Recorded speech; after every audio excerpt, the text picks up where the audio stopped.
Hello hello. ஏண்டா கமல் ரசிகரா உட்காந்துட்டு இருக்க. அவர் இது ஒரு பிரச்சனை ஆச்சு. அந்த கமல் மன்னிப்பு கேட்டு தொலைஞ்சா என்னடா? என்ன சொல்ல ஏதாவது ரசிகரா சொல்ல மாட்டீங்களாடா? ஏழை அவர் என்ன தப்பு பண்ணாரு மன்னிப்பு கேட்கணும்? ஏய், தப்போ சரியோ ஏதோ ஒண்ணு மன்னிப்பு கேட்டாருன்னா பிரச்சனை முடிஞ்சு இல்ல. டேய், தமிழ்ல இருந்து தான் மலையாளம், கர்நாடகம், தெலுங்கு எல்லா மொழியும் பிறந்திருக்கு. நமக்கே தெரியும், உலகத்துல இருக்க எல்லாத்துக்கும் தெரியும். அப்புறம் என்ன மயத்துக்கு மன்னிப்பு கேட்கணும்ன்ற?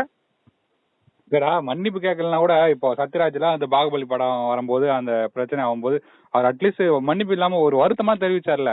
அந்த மாதிரி ஏதாச்சும் ஒரு வருத்தமாச்சும் தெரிவிக்கலாம்லடா. எதுக்குடா வருத்தம் தெரிவிக்கணும்? உனக்கு என்னடா கஷ்டம்? டேய், இப்போ அவரு கர்நாடகால படம் ரிலீஸ் பண்ண மாட்டேன்றான். இப்போ வந்து அவருடைய பணம் எல்லாம் போகும்லடா. படத்தோட ப்ரொடியூசரே அவர் தான்டா. அவரே வருத்தப்படல, நீ என்ன வருத்தப்பட்டுக்கிட்டே இருக்க? டேய், வருத்தப்படுவேன்.